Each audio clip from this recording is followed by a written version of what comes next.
Morning, ma'am. Morning. Ian Cruz po ng GMA News. Ma'am, mamayang session time by 3 p.m. may nakasama tayong mangyayaring bago. Magkakaroon po ba ng palitan ng liderato? Ano po bang bago, ma'am? Status quo pa rin.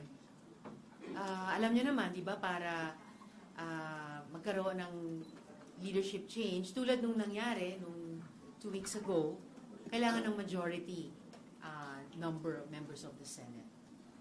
So, solid pa rin kaming 11 sa minority. May madadagdag po ba doon sa 11 para kayo na po muli ang maging majority? Sa ngayon, wala pa pong naidaragdag, kaya kami sa minority ay nakatutok talaga dun sa, panunumbalik ng pagtingin ng ating mga kababayan sa atin, sa Senado, at pagpapatuloy ng mga trabaho namin sa pagsulong ng mga panukalang batas, pagsagawa ng mga investigasyon sa mga resolusyon. In a few months, paggawa ulit ng budget at dahil nanumpa na kami bilang mga senator judges, yung impeachment trial. Okay. Opo, Sen, yun pong sa 11, sabi niyo po, solid pa rin sa ngayon, wala pang Yes. nadadagdag.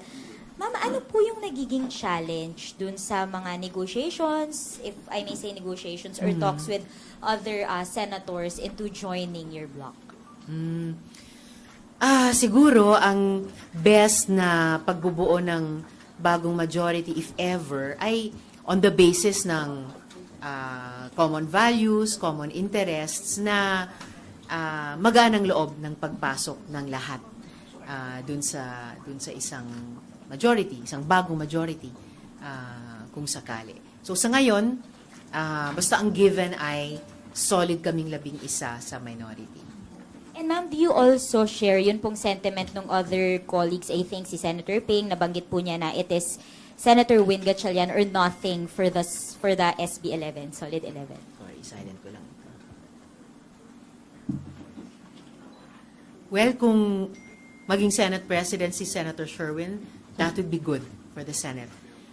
Magka-batch kami, so isang dekada ko na siyang nakakatrabaho at saka naobserbahan. Napakaseryosong legislator. Tuwing magsususpend, nagsistay siya sa floor, hindi siya kaagad papasok sa lounge. Pag naririnig nyo silang may kausap yung staff tungkol sa trabaho. And isa siya na pinahalagahan talaga yung dignidad at yung reputasyon ng Senado. Can you also confirm, ma'am, na yung pong grupo ninyo, yung 11, si Senator Win po talaga yung pinupush na SP? I hear several names kahit sa publiko, and ang attitude namin sa minority ay kung sino sa amin, I'm proud na may napatunayan na dating kakayahan bilang mga dating Senate President at meron talagang malakas na potensyal na magsilbi din sa ganung tungkulin. At kung tatanungin niyo ako tungkol kay Senator Sherwin, kung maging siya, magiging mabuting Senate President siya. Sorry, ma'am, last on my end. Ma'am, gaano po ba ka-importante for you na magkaroon ng leadership change, considering also na malapit nang mag-adjourn yung session? Mag-break po ulit yung session.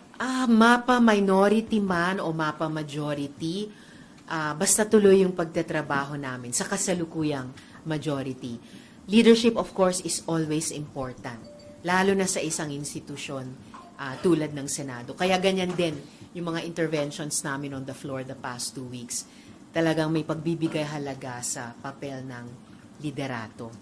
But, whether nasa minority o nasa majority, I've always been part of a collective na isinusulong yung nakikita naming responsibilidad namin sa institusyon at sa ating mga kababayan.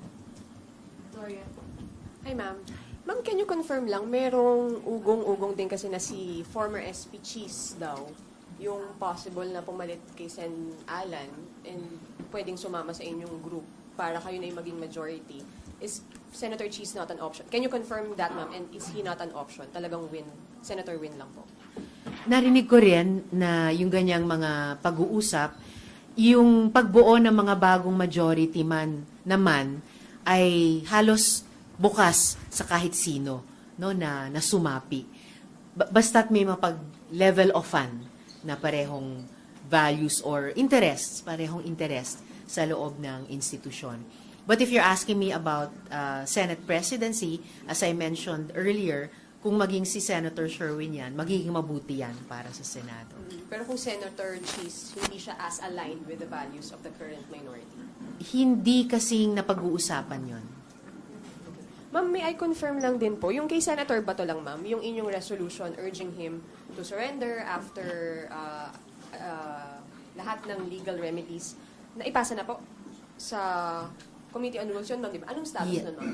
Well, sa pagkaalam ko, nandun pa rin sa Committee on Rules para sa disposisyon ng Rules Committee sa ilalim ng Majority Leader.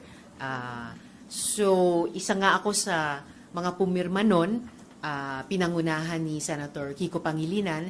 And yes, ang panawagan dyan ay sumuko siya sa Philippine authorities at mag-seek ng lahat ng legal remedy sa ilalim ng Philippine Constitution, laws and rules. At ganun pa rin ang aking panawagan sa kanya para dapat maresolba ng legal at mapayapa ang sitwasyong ito. Kasi sobra ng maraming na-damage na institusyon at yung buong bansa pa nga sa ganitong sitwasyon.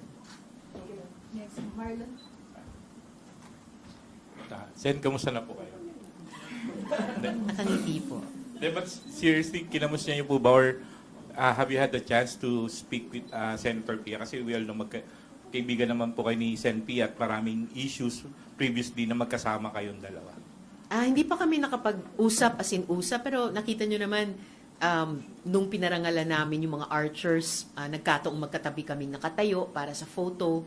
And nung nag-suspend at pumasok kami sa lounge para sa briefing tungkol sa impeachment trial, nagkataon ding magkatabi kaming nakaupo. So, natural na makapag-usap or chat pag ganyan. Ma'am, do you share the sentiments of many na ito yung, kasi nabanggit dito ni Senator Ping over the weekend that this is the lowest of lows. So, at least recent history ng Senate as an institution. Sinabi ko rin yon pagkatapos ng mga pangyayari nung nakaraang linggo at yung 2 weeks ago, pati sa privilege speech ko na this is really the lowest na inabot ng Senado.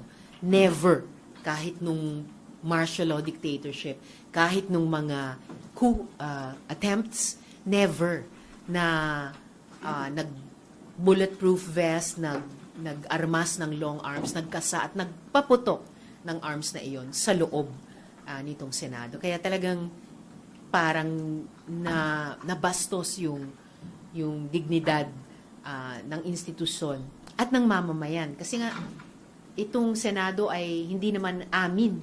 Stewards lang kami dito. Hindi namin ito bahay, hindi namin ito taguan. Ito ay Senado ng mamamayan. So, kailangan talagang itayo namin ulit ang Senado tulad ng dati at mahabang panahong pagtingin ng mga Pilipino sa kanya. And paano po matutulungan na ibangon yung dignidad at respeto ng taong bayan sa Senado kung magpupush po ulit ng another leadership revamp, another leadership change sa Senado? Kung manatili man ang kasalukuyang liderato, kung mapalitan man ang kasalukuyang liderato, tingin ko hindi yan contradictory kung sakali sa paggawa ng tungkulin ng Senado. Dahil alinmang liderato, yung kasalukuyan, o kung may bago, tulad ng mga nakaraan, pareho ang tungkulin. And yun ay nakaatang sa aming lahat, bawat isang senador. Mapa-minority man kami o mapa-majority. Thank you. Sir Bueno. So, ma'am, ano yung nakikita ninyo para nga makabangon yung image ng Senate? Aside dun sa kasi sinabi ni Senator Ping, isa sa nakikita nila para magkaroon ng fresh start, yung magkaroon ng change ng Senate leadership.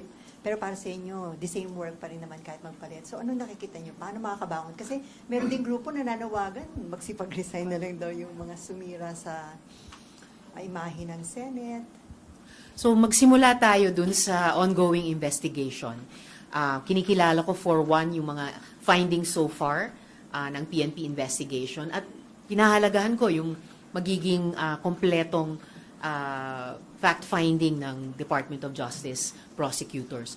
Kung magsasagawa rin kami ng sariling investigasyon, pwede namang mag-parallel yun at mag-complement yung mga iba't ibang investigasyon sa isa't isa. Dahil halos pare-pareho namang ebidensya ang titignan.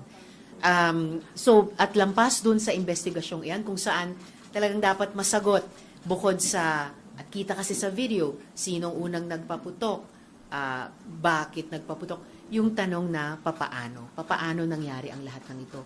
At kung may matukoy yung investigasyon or mga investigasyon na mga dapat managot, dapat talagang managutin sila at walang pagtatakip sa anuman. Ma'am, yung pwedeng maging worst scenario sa Senate kung wala kayong magawa para makarecover, mabawi yung magandang imahe ng... Meron pa bang worse doon?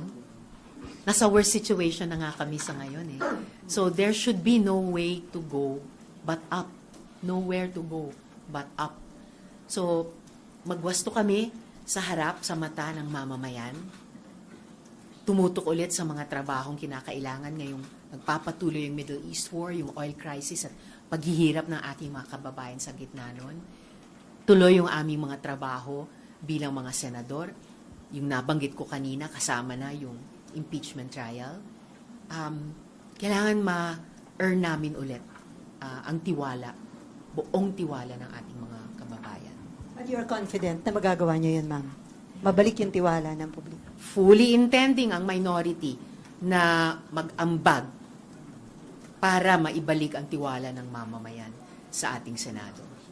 So, ma'am, this afternoon, wala pang kasiguruhan kung magkakaroon ng pagbabago sa Senate leadership as of this time. Magkakaroon lang ng kasiguruhan kapag sigurado na yung mga pwersang kikilos. So, but as of now, at least I can assure you, solid ang 11, seryoso sa trabaho namin, and 100% committed na mag-contribute kami para ayusin ang nasirang reputasyon ng Senado. So, ma'am, isa lang ang kailangan nyo. Meron na kayong simple majority. So, pwede na kayong magkaroon ng control sa Labing leadership. isa kami.